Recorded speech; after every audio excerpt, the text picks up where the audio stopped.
بسم اللہ الرحمن الرحیم۔ اردو ریڈیو میں خوش آمدید۔ میں جو ملازموں سے لانچ کی صفائی کروا رہی تھی، میں نے مرکزی دروازے سے اپنی نند کو داخل ہوتے دیکھا۔ پہلے سلام دعا کی، پھر اسے سامنے ہی بٹھا دیا۔ وہ کہنے لگی، بھابھی اتوار کو زین کی منگنی ہے اور آپ سب نے لازمی آنا ہے۔ یہ خبر مجھ پر بجلی بن کر گری تھی۔ بے اختیار میری نظر سامنے سے آتی اپنی اکلوتی بیٹی نورین پر پڑی۔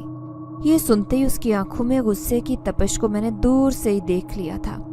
میری نند بتا رہی تھی کہ اس نے اپنے بیٹے کی منگنی اپنی نند کی بیٹی سے کی ہے، لیکن میں جانتی تھی کہ اس کے جانے کے بعد کیا ہوگا۔ جیسے ہی وہ اٹھ کر گئی، نورین غصے سے کانپتی میرے سامنے آئی۔ جلا کر راکھ کر دوں گی ان کی خوشیوں کو۔ یہ کیا سمجھتی ہے کہ میری خوشیاں چھین کر یہ اپنے گھر میں شادیانے بجائیں گی؟ ان کی خوشیاں ماتم میں نہ بدلی تو میرا نام بھی نورین کریم نہیں۔ وہ غصے سے آگ بگولا ہو رہی تھی۔ میں اسے سمجھاتے ہوئے کہنے لگی، جانے دو بیٹا، جو نصیب میں نہیں ہوتا اس کے پیچھے نہیں بھاگتے۔ کیسے نہ بھاگوں ان کے پیچھے؟ ماں، وہ میرے بچپن کی محبت ہے، اتنی آسانی سے میں اسے اپنے ہاتھ سے نہیں جانے دوں گی، باوجود اس کے کہ وہ یہ بات جانتا ہے کہ میں اس پر بچپن سے ہی عاشق ہوں۔ اس کے باوجود وہ کسی اور سے منگنی کر رہا ہے، اس کا انجام اچھا نہیں ہوگا۔ وہ غصے اور تپش میں آ کر مٹھیاں بھینج رہی تھی۔ اس کی آنکھوں سے جیسے چنگاریاں نکل رہی تھی۔ وہ کیا کرنے والی تھی یہ تو میں نہیں جانتی تھی، لیکن اس کے غصے کا انجام میں اچھی طرح سے جانتی تھی۔ میں شادی ہو کر ایک بڑے خاندان میں آئی تھی۔ یہ ایک جاگیردارانہ گھرانہ تھا۔ میرا تعلق بھی ایک امیر گھرانے سے تھا۔ پھر کچھ سالوں تک تو میں اپنے شوہر کے ساتھ گاؤں میں ہی رہی۔ اس کے بعد میں نے شہر میں ایک بنگلہ خرید لیا۔ میرے 3 بیٹے اور ایک ہی بیٹی تھی۔ لاڈ پیار نے اسے بھی کافی حد تک بگاڑ دیا تھا۔ اس نے زندگی میں جو چاہا حاصل کیا۔ پھر وہ اس وقت 16 سال کی تھی جب ایک دن میری نند کا بیٹا زین ہمارے گھر آیا۔ وہ بھی گاؤں میں رہتے تھے اور ان کا تعلق بھی ایک امیر خاندان سے تھا۔ پھر وہ بھی اسی شہر میں آ کر رہنے لگے۔ پڑھا لکھا خوبصورت نوجوان، لیکن میری بیٹی جس طرح اس کے آنے پر خوش ہو رہی تھی، اس کی خدمتیں کر رہی تھی، میں سمجھ گئی کہ نورین اسے پسند کرتی ہے، لیکن میں خود بھی جانتی تھی کہ میری بیٹی کی کچھ عادتیں ٹھیک نہیں تھی۔ ملازموں پر چیخنا، چلانا، بدتمیزی کرنا اور غرور تو اس کے اندر کوٹ کوٹ کر بھرا ہوا تھا۔ یہ سب ہمارے لاڈ پیار کا نتیجہ تھا، لیکن زین نے پہلی ملاقات میں ساری چیزیں اس کے اندر بھانپ لی۔ وہ اس سے دور رہنے لگا۔ وہ جتنا اس سے دور رہتا، میری بیٹی اتنا ہی اس کے پیچھے بھاگتی۔ پھر ایک دن میں نے اسے سمجھایا کہ جب وہ خود تمہارے پاس آئے، پھر ہی تم اس سے اپنے دل کی بات کرنا، ایسے تم اس کی نظروں میں گر جاؤ گی۔ لیکن وہ یہ بات نہیں سمجھتی تھی۔ مجھے کہنے لگی کہ امی، میں صرف زین کو چاہتی اور وہ میری محبت ہے۔ اگر میری اس سے شادی نہ ہوئی تو میں اس دنیا کو جلا کر راکھ کر دوں گی۔ میں اس کے غصے کو دیکھ کر گھبرا جاتی۔ دھیرے دھیرے وہ جوان ہوتی رہی اور اس کے عشق میں بھی بے پناہ اضافہ ہوتا رہا۔ زین کو پانے کی شدت اس کے اندر آگ کی طرح جل رہی تھی۔ آہستہ آہستہ میری نند کے خاندان کو بھی معلوم ہو گیا کہ میری اکلوتی اور لاڈلی بیٹی زین پر عاشق ہے، کیونکہ ایک بار شادی میں جانے کے بعد سب کو اس کی محبت کی شدت کا اندازہ ہو گیا۔ لیکن شاید اس کی عادتیں ایسی تھی کہ کوئی بھی اسے زیادہ دیر پسند نہیں کر پاتا۔ میں چاہتی تھی کہ وہ اپنی کچھ عادتیں، فطرتیں بدل لے۔ بدلہ لینے کی عادت، غرور کرنے کی فطرت اس کے اندر کوٹ کوٹ کر بھری تھی، اور مجھے اس کی انہی باتوں سے ڈر لگتا۔ پھر ایک دن میں نے اپنے شوہر سے کہا کہ آپ کی بیٹی آپ کے بھانجے سے شادی کرنا چاہتی ہے، وہ بچپن سے ہی اسے پسند کرتی ہے۔ میرے شوہر نے فوراً ہی بہن کو پیغام دیا، لیکن بہن نے کہا کہ میرا بیٹا کسی صورت راضی نہیں، وہ نورین سے کبھی شادی نہیں کرے گا کیونکہ اسے اس کی عادتیں اور فطرتیں پسند نہیں۔ یہ سنتے ہی نورین غصے سے آگ بگولا ہو گئی۔ اس کا بس نہیں چل رہا تھا کہ وہ اپنی پھپھو کو زہر دے کر مارے، لیکن آج اس نے منگنی کی خبر سن کر جس قسم کے رد عمل کا اظہار کیا تھا، اسے دیکھ کر میں بری طرح پریشان ہو گئی۔ میں جانتی تھی کہ یہ کچھ کرنے والی ہے، لیکن کیا کرنے والی ہے اس کا مجھے اندازہ نہیں تھا۔ پھر اس دن میں نے اپنی وفادار ملازمہ کے ساتھ اسے بنگلے سے باہر جاتے دیکھا۔ وہ چھپ کر کہاں جا رہی تھی اس کا مجھے علم نہیں تھا، لیکن میں بڑی پریشان ادھر ادھر چکر لگا رہی تھی کہ جیسے ہی وہ ملازمہ واپس آئی، میں نے اسے اپنے کمرے میں بلوا لیا۔ کہاں گئی تھی تم نورین کو لے کر؟ میں غصے سے چلاتے ہوئے اس سے پوچھ رہی تھی۔ اس نے میرے سامنے ہاتھ جوڑ دیے اور کہنے لگی، मैं नहीं जानती बेगम साहिबा, खुदा की कसम मुझे तो कुछ मालूम नहीं कि नूरीन बीबी कहाँ गई थी, क्योंकि उसने मुझे गाड़ी में ही बैठने को कहा और खुद उतर कर ना जाने कहाँ चली गई। ड्राइवर भी परेशान था और फिर मैं भी 2 घंटे बाद ही वापस आई। ये सुनकर तो मेरे होश उड़ गए। आखिर नूरीन कहाँ गई थी? फिर मुझसे सब्र न हुआ, मैं फौरन ही उसके कमरे में पहुंच गई। क्या मैं जान सकती हूँ कि तुम शादों के साथ कहाँ गई थी? मैं गुस्से से तिल मिलाते उससे पूछ रही थी। जब आप मेरे लिए कुछ नहीं कर सकती तो मुझे खुद ही करना पड़ेगा। उसकी आंखों में गुस्से की चिंगारियां थी। ये देखकर मैं खौफजदा हो गई। लेकिन मेरी बेटी, जो नसीब में नहीं होता उसके लिए खुदा से लड़ा नहीं जाता। उसने मेरा हाथ झटक दिया और कहने लगी, नसीब खुद बनाना पड़ता है। मैं ज़ैन को किसी और के हवाले कर दूं, खास तौर पर उस रमशा के हवाले? ये किसी ने सोचा भी कैसे? अगर वो मेरा न हुआ तो मैं उसे किसी का भी नहीं होने दूंगी। वो कोई फैसला कर चुकी थी, लेकिन वो क्या करती फिर रही थी ये मैं नहीं जानती थी। लेकिन हर जुमेरात को वो शादों को लेकर ड्राइवर के साथ बंगले से बाहर जाती, फिर 2-3 घंटे बाद वापस आती। मंगनी एतवार को थी। सुना था कि बड़ी धूमधाम से हुई है, लेकिन मुझे बेटी का गम खाए जा रहा था। ऐसे में भला मैं कैसे मंगनी में शिरकत कर सकती थी? बेइख्तियार ज़ैन और उसकी माँ से भी नफरत महसूस हुई। क्या होता अगर वो मेरी बेटी को अपना लेते तो आज वो ये सब ना करती फिर रही होती। अब मैं जले पैर बिल्ली की तरह पूरे बंगले में फिरती रही कि कहीं से मुझे ये मालूम हो जाए कि नूरीन का आना जाना कहाँ है। मैं ड्राइवर से भी पूछ चुकी थी और मुलाजमा से भी, लेकिन उन दोनों को भी कुछ मालूम नहीं था। वो अकेली उन्हें छोड़कर कहीं चली जाती। लेकिन एक दिन शादों ने जो बात मुझे बताई उसे सुनकर मेरे पैरों तले से ज़मीन निकल गई। बेगम साहिबा, मुझे लगता है नूरीन बीबी किसी आमिल के आस्थाने पर जाती है, क्योंकि वहाँ से थोड़े फासले पर एक आमिल का आस्थाना है। कोई बाजार वगैरह भी नहीं है, ना ही उनकी किसी सहेली का घर है। ये सुनते ही मैं अपने होशो आवाज खो बैठी। फौरन ही रात को नूरीन के कमरे में जा पहुंची। क्या तुम मुझे बताओगी कि तुम क्या करती फिर रही हो? देखो, वरना मैं तुम्हारे बाबा को सब कुछ बता दूंगी। नूरीन ने लाल अंगारा आंखों से मेरी तरफ देखा और कहने लगी, अब जब 2 जुमेरात ही रहती हैं तो आप क्यों बीच में दखल अंदाजी कर रही हैं? मुझे बस 2 दफ़ा वहाँ जाने दें, उसके बाद मैं आपकी मर्जी के मुताबिक ज़िंदगी गुजारूंगी। अचानक ही उसका लहजा बदल गया। मैं खामोश हो गई। अब मैंने उसे उसके हाल पर छोड़ा। वो शुरू से ही जिद्दी और गुस्से की तेज थी। मेरा भी उस पर बस न चलता। बाप और भाइयों ने उसे लाड प्यार में हद से ज्यादा बिगाड़ दिया। फिर वो जुमेरात की रात थी। खूब तेज आंधी चल रही थी। बारिश भी तेजी से बरस रही थी। मौसम इस कदर खतरनाक हो रहा था कि मुझे नींद नहीं आ रही थी। उसके बाबा भी किसी बिजनेस के सिलसिले में शहर से बाहर गए थे, जबकि मेरे तीनों बेटे घर में मौजूद नहीं थे। 2 मुलाजिम नूरीन और मेरे अलावा बंगले में कोई भी नहीं था। मैं खिड़की में खड़ी बाहर का खतरनाक मौसम देख रही थी जब मैंने उस मौसम में खाली चादर पहने एक वजूद को बंगले से बाहर निकलते देखा। मेरा दिल धक से रह गया, क्योंकि वो हुलिये से नूरीन लग रही थी। मैं पागलों की तरह उसके पीछे भागी, लेकिन जैसे ही वहां पहुंची वो बंगले से बाहर जा चुकी थी। मैं गुस्से में चौकीदार के ऊपर चिल्लाने लगी कि उसने नूरीन को बाहर क्यों जाने दिया। वो हाथ जोड़कर कहने लगा, बेगम साहिबा, मैंने तो उन्हें रोकने की बहुत कोशिश की, लेकिन उन्होंने मुझे थका दिया और खुद तेजी से बाहर चली गई। मैं दोनों हाथों में सर थामे खड़ी थी। बारिश बरस रही थी। शदीद आंधी तूफान ने जैसे हर तरफ तबाही मचा दी थी, लेकिन वो उस खूबसूरत मौसम की परवाह किए बिना न जाने कहाँ गई थी। लेकिन पूरी रात गुजर गई, वो वापस न आए। मैं सारी रात उसका इंतजार करती रही, क्योंकि घर में कोई भी नहीं था। अगर उसके बाबा को उसकी हरकतों के बारे में मालूम हो जाता तो ना जाने वो क्या करते। लेकिन सुबह तक उसका कोई अता पता नहीं चल सका तो मेरा दिल बैठने लगा। मैंने फौरन ही तीनों बेटों को फ़ोन खड़का दिया। साथ ही उसके बाबा को भी बता दिया कि नूरीन कल रात को घर से बाहर गई थी, लेकिन अब तक वापस नहीं आई। अब उसकी तलाश शुरू हो गई थी, जबकि मेरा रो रो कर बुरा हाल था कि आखिर वो उस रात कहाँ गई होगी। सोचकर मेरे दिमाग की नसें फटने को थी, लेकिन जब सामने मैंने बेटू को उसे बेहोश हालत में उठाकर लाते देखा तो मुझे जोर से चक्कर आए। मैं खुद भी गिरने वाली थी। उसकी ये हालत देखकर उसके बाल बिखरे हुए थे, जबकि काले रंग की चादर जो वो पहन कर गई थी वो उसके वजूद को ढांपे हुए थी। बार बार मैं चीखते हुए पूछ रही थी कि इसके साथ क्या हुआ है। तभी मेरा बेटा कहने लगा, आप परेशान मत हो, खुदा का शुक्र करें कि ये मिल गई है। किसी आदमी ने इसे कब्रिस्तान की तरफ जाते देखा था, वहीं पर यह बेहोश हालत में मिली। लगता है ये पूरी रात वहीं पड़ी रही। खराब मौसम की वजह से इसे हल्का बुखार हो गया था। और न जाने वो क्यों बेहोश हुई थी, वजह समझ में नहीं आई। डॉक्टर ने आकर चेक किया और कहने लगा शदीद ज़हनी दबाव की वजह से ये बेहोश हुई हैं। मैं उसके पास ही बैठी थी जबकि मेरे बेटे परेशानी की हालत में जाकर बाहर बैठ गए।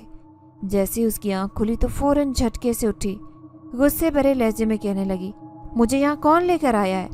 मैं उसे समझाते हुए कहने लगी कि तुम्हारी तबीयत ठीक नहीं है, तुम बेहोशी की हालत में कब्रिस्तान से मिली थी। सच बताओ वहाँ क्या करने गई थी नूरीन। वो खाली नज़रों से मुझे देखती रही, फिर कहने लगी कि क्या मेरा अमल पूरा हो गया था। ये सुनते ही मैं अपने होश खो बैठी। यकीनन वो उस कब्रिस्तान में कोई अमल करने गई थी, लेकिन ऐसा कौन सा अमल था जिसने उसे ही होश आवाज से बेगाना कर दिया। फिर अचानक ही उसने मुझे कमरे से जाने का कह दिया। वो कहने लगी कि मुझे अकेला छोड़ दो, अगर आप यहाँ बैठी रहोगी तो वो मेरे पास नहीं आएगा। न जाने उसे क्या हो गया था जो बहकी बातें कर रही थी। मैं खौफजदा नज़रों से उसे देखती रही, लेकिन उस पर तो जैसे कोई असर नहीं हुआ। वो बार बार मुझे यही कह रही थी कि मैं कमरे से चली जाऊं। मैं कमरे से बाहर तो आ गई, लेकिन फिर जैसे ही कमरे का दरवाज़ा बंद किया, मैं उसकी आवाज़ सुनने की कोशिश करने लगी कि आखिर ये क्या करती है। लेकिन थोड़ी देर बाद खामोशी छा गई। मैं कुछ देर तक खड़ी रही। जैसे ही कमरा बंद करके वापस आने लगी तो अचानक मुझे नूरीन की आवाज़ आई जो कह रही थी मुझे यकीन था कि मेरा अमल पूरा हो जाएगा। देखो 7 जुमेरातें मुकम्मल हो गई हैं और आज मैं कामयाब हो गई। अचानक ही वो ज़ोर ज़ोर से हंसने लगी। उसकी हंसी इस कदर खौफनाक थी कि मेरे अंदर कपकपी तारी हो गई। मैं सर थामे खड़ी थी। अब मेरा बेटा सामने आया और कहने लगा क्या हुआ अम्मी, आप इतनी परेशान क्यों लग रही हैं? नूरीन की तबीयत तो ठीक है ना? जैसे ही दरवाज़ा खोलकर अंदर जाने लगा, अचानक मैंने उसे रोक दिया। जल्दी से कहने लगी बेटा वो अभी सोई है, उसकी तबीयत बेहतर है। मैंने उससे झूठ कहा कि कहीं वो भी इस हकीकत से आगाह ना हो जाए कि उसकी बहन अपने अंदर हसद और जलन की चिंगारी लिए न जाने क्या करती फिर रही है। मेरा बेटा तो वापस चला गया, लेकिन मुझे शदीद उलझन थी। फिर उस रात में बेचैनी से जाग रही थी। मेरा शोहर कहने लगा अब तो तुम्हारी बेटी की तबीयत ठीक है, फिर क्यों परेशान हो? लेकिन मैं उन्हें क्या बताती कि परेशानी तो अभी शुरू हुई है। जैसे ही मेरे शोहर गहरी नींद सोए, मैं उठकर फौरन से नूरीन के कमरे में आई। मैंने हल्की सी दरवाजे पर दस्तक दी। दरवाज़ा अंदर से बंद था, लेकिन नूरीन के कमरे से बातें करने की आवाज़ें आ रही थी। भला वो इस वक्त किससे बातें कर रही है? मैंने सुना जब वो किसी से कह रही थी मैं तुम्हें जब भी खुश करूँगी जब तुम मेरा काम करोगे। देखो मैंने बड़ी मुश्किल से अपने पास बुलाया है अपने काम करवाने के लिए। अब तुम्हें सबसे पहले मेरा काम करना है। मैं बदला लेना चाहती हूँ उस इंसान से जिसने मेरा दिल दुखाया है। अगर मेरा बदला पूरा हो गया तो यूँ समझ लो कि तुम्हें मेरी ज़िंदगी में आने की इजाज़त मिल जाएगी। उसका लहजा बड़ा ही खौफनाक था। वो किससे ऐसे अजीबोगरीब लहजे में बातें कर रही है? मैं खिड़की से झांक कर देखना चाहती थी, लेकिन वहाँ भी पर्दे पड़े थे और दरवाज़ा भी बंद था। अब मुझसे रहा न गया। मैंने ज़ोर से दरवाज़ा बजाया। अचानक खामोशी छा गई। फिर एक झटके से दरवाज़ा खुला। नूरीन सामने ही थी। वो कहने लगी अम्मी आप इस वक्त मेरे कमरे में क्यों आई हैं? मैं गुस्से से कहने लगी मैंने तुम्हारी बातें सुन ली हैं, तुम किससे बातें कर रही थी बताओ ज़रा। मैं फ़ौरन ही उसके कमरे में आई, लेकिन यहाँ कोई नहीं था। मैं हैरान परेशान थी कि आखिर वो किससे बातें कर रही थी। देखो तुम जिससे भी बातें कर रही थी मुझे बता दो। मैं पर्दे के पीछे झांक कर देख रही थी। अब मैंने बाथरूम का दरवाज़ा भी खोल कर देखा, लेकिन उसके कमरे में किसी का नामो निशान नहीं था। मुझे यूं कमरे की तलाशी लेते देखकर वो ज़ोर से हंसी। अम्मी वो आपको ऐसे नज़र नहीं आएगा। अचानक उसने खौफनाक लहजे में कहा तो मैंने दहशत से पलट कर देखा। तुम किसकी बात कर रही हो? देखो तुमने बेहोशी की हालत में मुझे बताया था कि तुम कब्रिस्तान में कोई अमल करने गई थी। मुझे सच सच बताओ कि तुम क्या करती फिर रही हो? अचानक ही उसने रुख मोड़ा और कहने लगी जब कुछ होगा तो आपके सामने भी आ जाएगा, इसलिए अभी आप मुझसे कुछ ना ही पूछें। मैं जानती थी कि वो बहुत ज़िद्दी और मुझे कुछ भी नहीं बताएगी। थक हार कर मैं वापस कमरे में आ गई, लेकिन अब ऐसा ही होने लगा। आधी रात को मैं उठकर देखती वो कमरे में किसी से बातें कर रही होती, लेकिन मैं जैसे ही अंदर जाती वहाँ कोई न होता। मैं शदीद परेशानी का शिकार थी। ज़ैन की मंगनी तो हो चुकी थी। मैंने शोहर से कह दिया कि अब तुम्हारी बहन के घर नहीं जाएंगे। जब उसने हमारी बेटी का ख्याल नहीं किया तो हम भी उसकी खुशी गमी में शामिल नहीं होंगे। मेरे बेटे और शोहर तो इस बात पर राजी थे, लेकिन नूरीन की आंखों में ये जिक्र छिड़ते ही नफरत की चिंगारी उभरने लगती। ऐसे लग रहा था जैसे दिल में कोई इंतकाम की आग जलाई बैठी है। फिर मैंने सुना था कि उस चांद की 12 तारीख को ज़ैन की शादी है। मैं उससे पहले ही अपनी बेटी नूरीन की शादी करना चाहती थी, इसलिए मैंने शोहर से कहा कि वो नूरीन के लिए भी कोई रिश्ता देखें। लेकिन नूरीन ने ये सुनते ही हंगामा खड़ा कर दिया और कहने लगी कि अभी कोई मेरी शादी का नाम नहीं लेगा, मैं शादी करूंगी तो सिर्फ ज़ैन से। ये सुनकर तो मेरे पैरों तले से ज़मीन निकल गई। मैं हैरत से उसे देखते हुए कहने लगी, ऐसा कैसे मुमकिन है? तुम अच्छी तरह जानती हो कि कुछ दिन बाद ज़ैन की शादी होने वाली है, फिर तुम एक शादीशुदा इंसान से कैसे शादी कर सकती हो, जबकि वो तो तुम्हें पसंद भी नहीं करता। उसका ख्याल दिल से निकाल दो। अचानक इसकी आंखों में लाल चिंगारियां उभरने लगी और वो गुस्से से कहने लगी, हरगिज नहीं, अगर ज़ैन नहीं तो कोई भी नहीं। अगर वो मेरा नहीं हो सका तो किसी का भी नहीं होगा। मैं उसकी खुशहाल जिंदगी में बर्बादी का बायस बनूंगी। वो इंतकाम लेने वाली थी शायद, लेकिन मुझे उसके मामले की खबर नहीं थी कि वो क्या करने वाली है। मैंने उसे उसके हाल पर छोड़ लिया।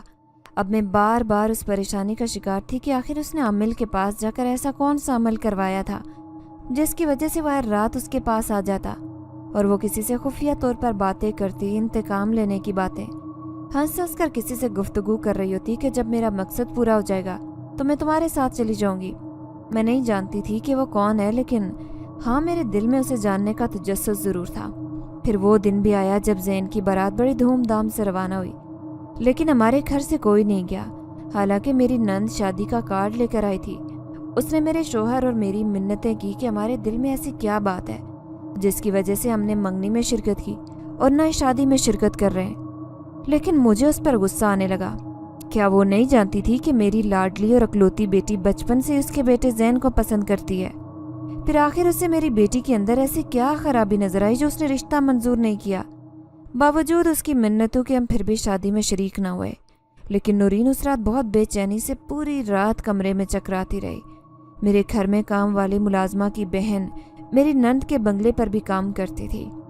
दूसरी सुबह जब वो आए तो उसकी बात सुनकर मेरे होश उड़ गए जब वो कहने लगी कि बेगम साहिबा, आपको क्या बताऊं, जो ज़ैन साहब की दुल्हन आई है उसे तो शादी की रात ही जिन्नात का असर आ गया है। सुहाग रात में उसने ऐसा तमाशा किया कि उसकी चीखों से बंगले में सभी लोग जमा हो गए। सारे मेहमान बातें बना रहे थे कि दुल्हन आसेब ज़दा है। नूरीन सामने ही सोफे पर बैठी हुई थी। जैसे ही उसने ये बातें करना शुरू की, अचानक ही उसकी आंखों में चमक पैदा हुई। वो दिलचस्पी से शादों से कहने लगी, अच्छा, उस नई दुल्हन ने फिर क्या किया और घर वालों ने उसके साथ कैसा सलूक किया? तो बड़ी दिलचस्पी से मेरी बेटी को बताने लगी कि दुल्हन बड़ी गोरी चिट्टी और खूबसूरत थी। उसकी नीली आंखों की भी सब तारीफ कर रहे थे। जब तक उसके साथ ये सब नहीं हुआ, जैसे ही वो अपने कमरे में गई तो अचानक ज़ैन भागता हुआ कमरे से निकला और अपनी माँ से कहने लगा कि न जाने रमशा को क्या हो गया है। फिर जैसे ही मेहमान अंदर गए तो सबके होश उड़ गए, क्योंकि उसके बाल बिखरे थे और वो ज़मीन पर पड़ी थी, जबकि उसके मुंह से झाग निकल रही थी कि जैसे ही उसे होश आया तो सबको कहने लगी कि उसने कमरे में किसी खौफनाक चीज़ को देखा है। ये सुनते ही नूरीन के चेहरे पर खुशी फैल गई, लेकिन उसकी खुशी मुझे ज़रा अच्छी न लगी। मैं शादों से गुस्से से कहने लगी कि अल्लाह ना करे किसी बेटी के साथ ऐसा हो। भला उस मासूम बच्ची को ऐसा क्यों हुआ है, क्या वजह मालूम नहीं हुई? तो शादो कहने लगी, पता नहीं, कल वो नसरीन आएगी तो मैं उससे पूछूंगी आखिर क्या वजह हुई कि दुल्हन की ऐसी हालत हो गई। मुझे तो बेगम साहिबा इस बारे में कुछ भी मालूम नहीं। मैंने देखा कि नूरीन उठकर तेजी से कमरे में गई, लेकिन थोड़ी देर बाद जब वो चादर में कमरे से बाहर आई तो कहीं जाने की तैयारी कर रही थी। मैंने पूछा कि तुम इस वक्त कहाँ जा रही हो शाम को? लेकिन वो शादों से कहने लगी, चलो मेरे साथ, मुझे कहीं जाना है। मुलाजमों को लेकर वो न जाने कहाँ जा रही थी, जबकि मैं सर थामे बैठी थी, क्योंकि मुझे बार बार उस मासूम लड़की रमशा का ख्याल आ रहा था। न जाने उसके साथ ऐसा क्यों हुआ, मुझे जाकर मालूम करना चाहिए। अचानक मैंने फैसला किया और ड्राइवर से गाड़ी निकालने को कहा। थोड़ी देर बाद अपनी नंद के बंगले के सामने मौजूद थी। गो कि मुझे अच्छा तो नहीं लग रहा था, वो लोग यही समझते कि शायद मैं मज़े लेने आई हूँ, लेकिन फिर भी मैं नई दुल्हन की खैरियत मालूम करना चाहती थी। सामने ही मुझे ज़ैन परेशान हाल खड़ा दिखाई दिया। मुझे देखकर बहुत खुश हुआ, फिर कहने लगा, मामी आप कैसी हैं? मैं कहने लगी कि मैं तो तुम्हारी दुल्हन की खैर खैरियत मालूम करने आई हूँ। वो मुझे फौरन ही कमरे में ले गया। सामने सहमी हुई वो कम उम्र सी लड़की बैठी थी।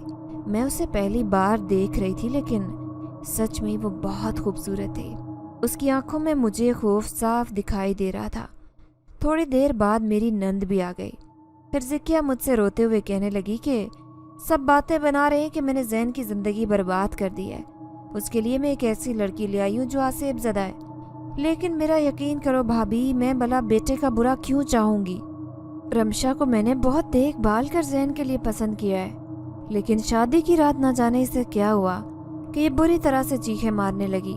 इसने अपने सारे जेवर उतार कर फेंक दिए और जब मैं कमरे में आई तो ये बेहोश ज़मीन पर पड़ी थी। मैंने प्यार से रमशा के सर पर हाथ रखा और कहने लगी, मुझे बताओ बेटी, तुमने क्या देखा था? मैं भी तुम्हारी माँ जैसी हूँ। मैं जानती थी कि उसकी माँ बहुत दूर है। वो एक दूसरे गांव से रुखसत होकर यहाँ आई थी। एक बहुत अमीर घराने से ताल्लुक रखती थी, पढ़ी लिखी लड़की थी। फिर भला वो ऐसी हरकतें क्यों करेगी? वो रोते हुए कहने लगी, आंटी मेरा यकीन करे, मैंने इस कमरे में एक खौफनाक चीज़ देखी है। वो मेरे सामने आकर बैठा। जैसे ही दरवाज़ा खुलने की आवाज़ आई तो मैं समझी कि शायद ज़ैन होगा। मैं सर झुकाकर बैठी रही, लेकिन अचानक ही उसने मेरे हाथ पर अपना हाथ रखा तो उसका खौफनाक हाथ देखकर मैंने बेइख्तियार चीख मारी। जैसे ही मेरी नज़र उसके चेहरे पर पड़ी तो मेरे रोंगटे खड़े हो गए। शायद मैंने अपनी ज़िंदगी में ऐसी कोई खौफनाक चीज़ नहीं देखी, लेकिन अचानक ही उसने दोनों हाथ मेरी तरफ बढ़ाने शुरू कर दिए। वो एक एक करके मेरे जेवरात उठाकर फेंक रहा था। मैं कमरे में इधर उधर भाग रही थी उसे जान बचाने के लिए, लेकिन वो मेरे पीछे था। फिर जैसे ही उसने मेरा दुपट्टा खींचा तो मैं बेहोश होकर ज़मीन पर जा गिरी। उसके बाद मुझे कोई होश नहीं। वो बच्ची बड़ी सहमी लग रही थी। फिर मैं अपनी नंद से कहने लगी कि तुम इसे किसी मौलवी या आमिल वगैरह को दिखाओ। कल उसके घरवाले भी आ रहे हैं, देखो उनके सामने इस बात का जिक्र ना करना, कहीं ऐसा ना हो कि वो कहें कि हमारी लड़की को बदनाम कर रही हो। मेरी नंद मेरी बात बहुत अच्छी तरह समझ रही थी, लेकिन न जाने क्यों मैं उलझन का शिकार थी। मैं थकी हारी घर लौटी तो सामने ही सोफे पर नूरीन भी बैठी थी। वो गजबनाक नज़रों से मुझे घूर रही थी। क्या ज़रूरत थी आपको दुश्मनों के घर जाने की? मैं गुस्से से उसे कहने लगी, क्या मतलब है? तुम्हें मालूम नहीं कि रमशा के साथ क्या हुआ? इसलिए मैं उसकी तबीयत पूछने गई थी। और भले ही रिश्तेदार कितने पराये हो जाएं, लेकिन उनसे दुश्मनी नहीं की जाती। लेकिन तुम मुझे बताओ कि तुम कहाँ गई थी? अब मैंने उल्टा उसी से सवाल किया तो वो घबरा कर कहने लगी कि मैं अपने एक ज़रूरी काम से गई थी, लेकिन मैं अच्छी तरह जानती थी कि उसके ज़रूरी काम कौन से हैं। मुझे उस पर पूरा शक था कि वो कोई गलत काम करती फिर रही है। फिर उस रात बेचैनी से मुझे नींद नहीं आ रही थी। बार बार मेरी निगाहों के सामने उस मासूम लड़की का चेहरा आ रहा था जो हद से ज़्यादा डरी हुई लग रही थी। फिर मैं उठकर बाहर टहलने लगी, लेकिन अचानक ही मुझे नूरीन के ज़ोर ज़ोर से हंसने की आवाज़ आई, जैसे वो किसी तरह हंसकर बातें कर रही हो। इत्तेफाक से उसके कमरे का दरवाज़ा भी खुला था, जिससे रोशनी छिनकर बाहर आ रही थी। रात का 1 बज रहा था। भला उस वक्त वो किससे बातें कर रही है? जैसे ही मैंने उस कमरे में झांक कर देखा तो वो न जाने किससे कह रही थी कि तुमने तो कमाल कर दिया, मुझे यकीन था कि तुम ऐसा ही करोगे। देखो, अगर मेरे इशारे पर चलते रहे तो यूँ समझ लो कि मेरा वजूद सिर्फ तुम्हारा है और किसी का भी नहीं है। मैं तुमसे वादा करती हूँ कि मैं कभी भी शादी नहीं करूँगी। मैं तुम्हारे नाम पर ज़िंदगी गुजारूंगी। मैं हैरान थी कि वो किससे ऐसा कह रही है, लेकिन जैसे ही मैं अंदर गई तो मेरे तो होश उड़ गए। वहाँ कोई भी नहीं था। वो बेख्याल से बैठी न जाने अपने आप से बातें कर रही थी या किसी साए से, लेकिन मैं उसकी हालत देखकर बुरी तरह से डर गई। उसके लंबे लंबे बाल पुश्त पर बिखरे थे, होंठों पर लाल लिपस्टिक और रंगीन सूट पहने वो किसी दुल्हन की तरह तैयार बैठी थी। मैंने घबरा कर चीखते हुए उसे आवाज़ लगाई थी, नूरीन, ये तुम क्या कर रही हो? उसने गुस्से से पलटकर मुझे देखा और कहने लगी, अम्मी, भला ये कौन सा वक्त है किसी के कमरे में आने का? देखो, आपकी वजह से वो भी चला गया। अब मैंने घबरा कर इधर उधर देखा, यहाँ पर किसी का वजूद नहीं था, लेकिन न जाने उसे कौन दिखाई दे रहा था।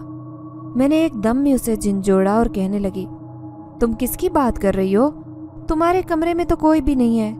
ये सुनकर वो जोर से हंसी और फिर कहने लगी, मैं ये कैसे भूल गई कि आपको तो वो दिखाई भी नहीं देगा, इसलिए आप अपने कमरे में चली जाएं, मेरे लिए परेशान होने की ज़रूरत नहीं।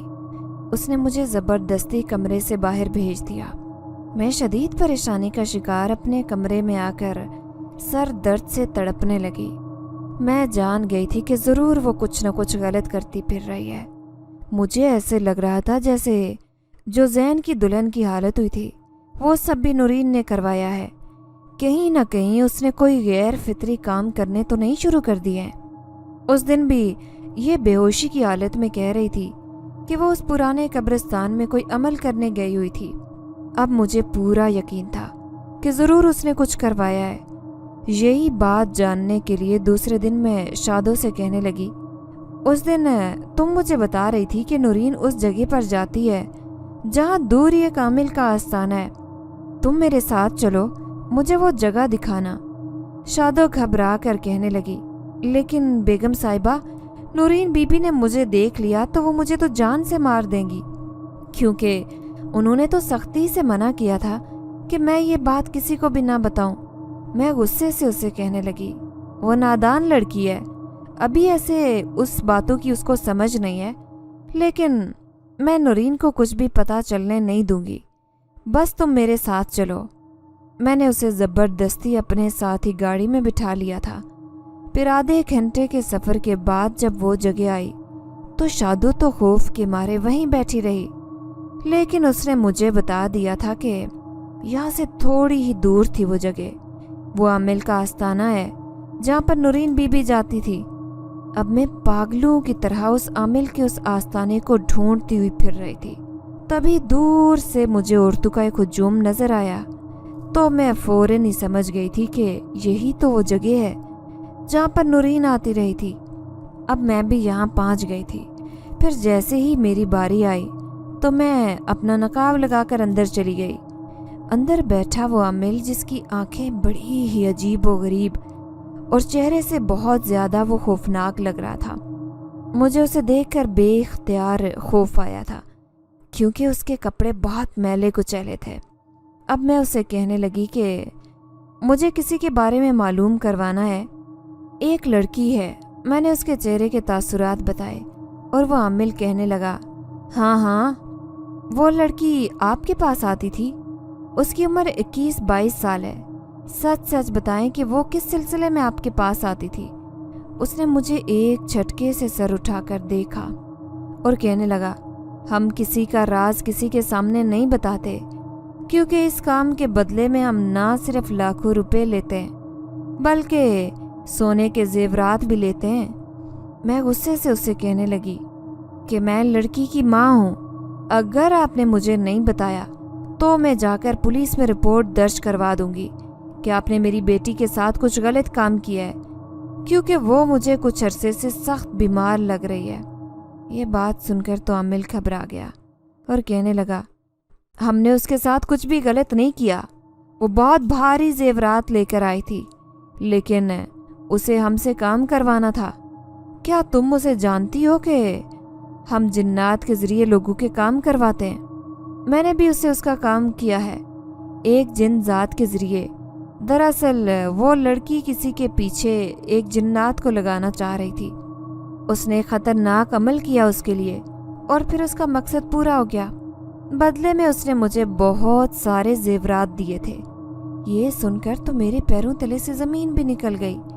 میں تو سوچ بھی نہیں سکتی تھی کہ میری پڑھی لکھی بیٹی ایسا کام کر سکتی ہے۔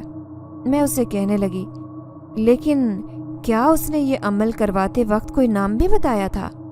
تو وہ بہت سوچ سمجھ کر کہنے لگا، ہاں، میرے پاس ایک کتاب ہے، میں اسے دیکھ کر بتاتا ہوں۔ جیسے ہی اس نے وہ رجسٹر کھول کر دیکھا تو کہنے لگا کہ لڑکے کا نام تو زین تھا اور اس لڑکی کا نام رمشا۔ اس لڑکی کے پیچھے ہی اس نے جن ذات کو لگوایا ہے تاکہ وہ ان دونوں کی زندگی خراب کر دے۔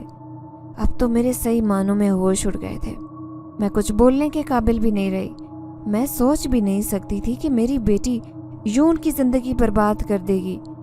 رمشا کے ساتھ جو کچھ بھی ہوا تھا وہ سب نورین کی وجہ سے ہوا تھا، اور وہ ہر رات جس سے وہ باتیں کر چکی تھی وہ کوئی انسان نہیں بلکہ ایک جنات تھا۔ اب مجھ سے سانس بھی نہیں لیا جا رہا تھا۔ بمشکل میں گاڑی تک پہنچی اور ملازمہ کے ساتھ گھر آ گئی۔ اس رات میری طبیعت بہت زیادہ خراب ہو گئی۔ میرا شوہر بھی بہت پریشان تھا کہ آخر مجھے ہوا کیا ہے، لیکن میں نے یہ بات کسی کو بھی نہیں بتائی۔ میں سب سے پہلے تو نورین سے بات کرنا چاہتی تھی۔ میں اسے کہنا چاہتی تھی کہ اس نے جو بھی عمل کیا ہے یا وہ جن ذات جو اس کے کہنے پر وہ جو بھی کام کر رہا ہے، وہ اسے کہے کہ وہ جن ذات چپ چاپ واپس اپنی دنیا میں چلا جائے، کیونکہ میں کسی بھی معصوم لڑکی کی زندگی اپنی ہی بیٹی کی وجہ سے برباد ہوتے ہوئے نہیں دیکھ سکتی تھی۔ پھر اس رات میرا بلڈ پریشر بہت زیادہ بڑھ گیا۔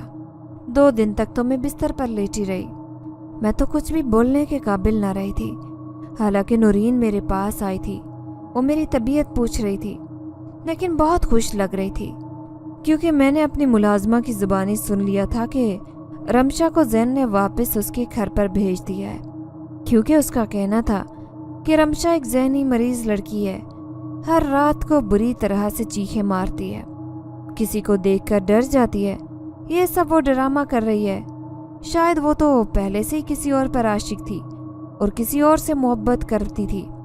زین نے تو اس پر بہت شدید الزام لگائے تھے، لیکن نورین آج کل بہت ہی زیادہ خوش تھی، وہ تو ہواؤں میں اڑتی پھر رہی تھی۔ پھر ذرا میری طبیعت سنبھلی تو میں اس کے کمرے میں جا پہنچی۔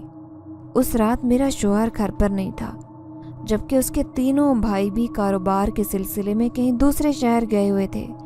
میرے بیٹے بہت زیادہ محنتی تھے، لیکن میں نہیں جانتی تھی کہ ان کی کمائی وہ یوں عملوں کے آستانے پر لٹاتی رہی ہوگی۔ مجھے تو رات کے 12 بجے وہ اپنے کمرے میں دیکھ کر ہی چونک گئی تھی۔ ارے امی، آپ مجھے بلوا لیتی۔ وہ مجھے دیکھ کر ہی گھبرا گئی تھی۔ میں غصے میں اس سے کہنے لگی، تم جو کچھ کرتی پھر رہی ہو، مجھے وہ سب کچھ معلوم ہو گیا ہے۔ دیکھو بیٹی، مجھے تمہاری زندگی بہت زیادہ عزیز ہے۔ کل کو یہ سب باتیں جب سب کے سامنے آئیں گی، اس لیے میں چاہتی ہوں کہ آج ہی تم یہ سب کچھ ٹھیک کر دو۔ یہ آپ کیا کہہ رہی ہیں امی؟ وہ الجھ کر اور انجان بن کر مجھے دیکھ رہی تھی، لیکن میں اچھی طرح جانتی تھی کہ میں کیا کہہ رہی ہوں۔ میں غصے سے اسے کہنے لگی، کیا تم نے ہی رمشا کے پیچھے اس جنزات کو بھیجا ہے؟ میں نے اس عامل سے سب کچھ پتہ کروا لیا ہے، اس لیے تم اب میرے سامنے زیادہ معصوم بننے کی کوشش نہ ہی کرو۔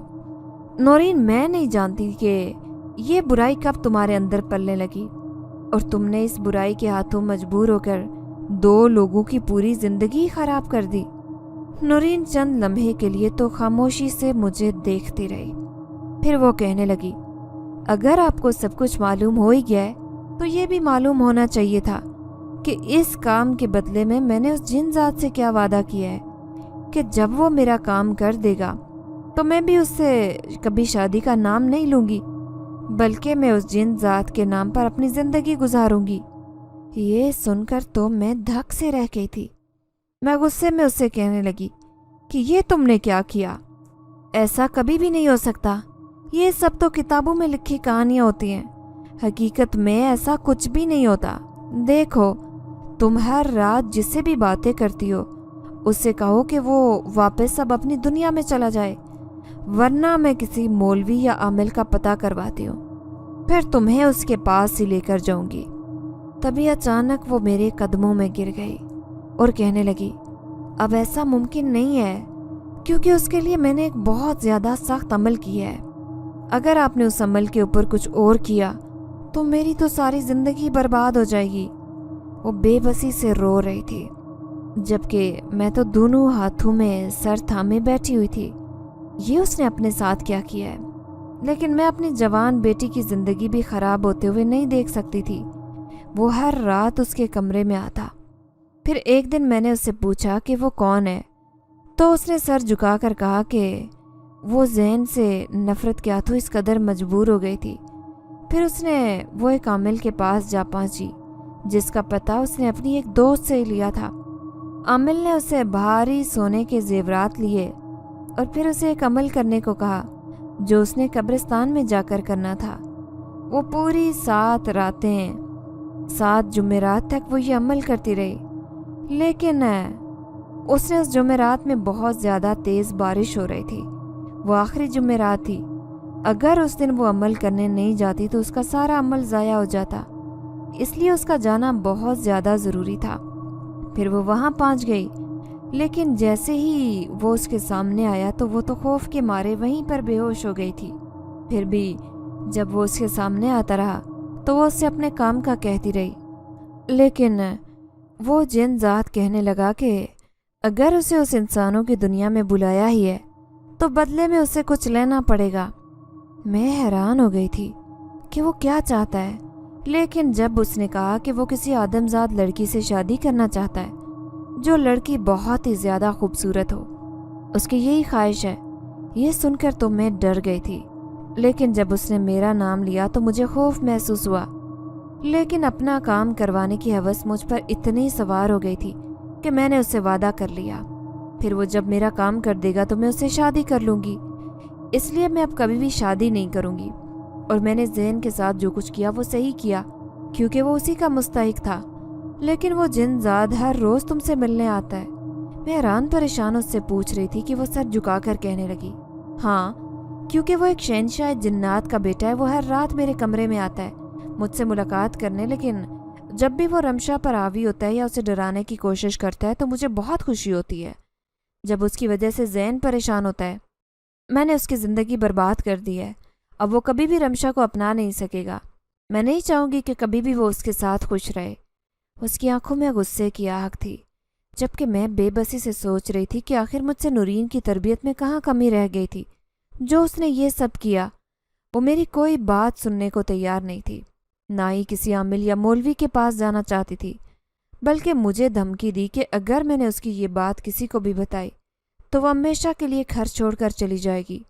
اب میں مکمل طور پر بے بس تھی، لیکن دوسری طرف میں نے سنا کہ زین نے ہمیشہ کے لیے رمشا کو چھوڑ دیا ہے، کیونکہ وہ اس پر شک کرنے لگ گیا تھا کہ شاید وہ کسی اور کو پسند کرتی تھی، اور شادی کے بعد اس نے یہ سب ڈرامہ کیا، اس نے رمشا کو طلاق دے دی تھی۔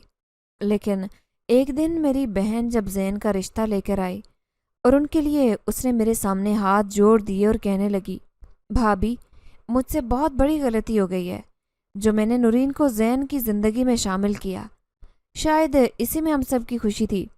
اب میں آپ کے سامنے جھولی پھیلاتی ہوں، نورین کا رشتہ دے دو میرے زین کے لیے، میں اسے خوشی خوشی وداع کر کے لے جاؤں گی۔ میں سر جھکائے بیٹھی تھی، پھر بے بسی سے اس سے کہنے لگی، میں ایک بار نورین سے پوچھ لوں؟ جب میں نے اس سے کہا کہ زین کا رشتہ آیا ہے تمہارے لیے تو اس نے نفرت سے منہ پھیر لیا اور کہنے لگی، میں ہرگز اس انسان سے شادی نہیں کروں گی جس نے مجھے دھتکارا تھا۔ میں اتنی خوبصورت ہوں، کیا کمی تھی مجھ میں جو اس نے پہلے تو مجھ سے شادی سے انکار کیا، اور اب میں ایک طلاق یافتہ مرد کی بیوی بننے کے لیے ہرگز تیار نہیں ہوں۔ اس نے تو رشتے سے صاف انکار کر دیا تھا۔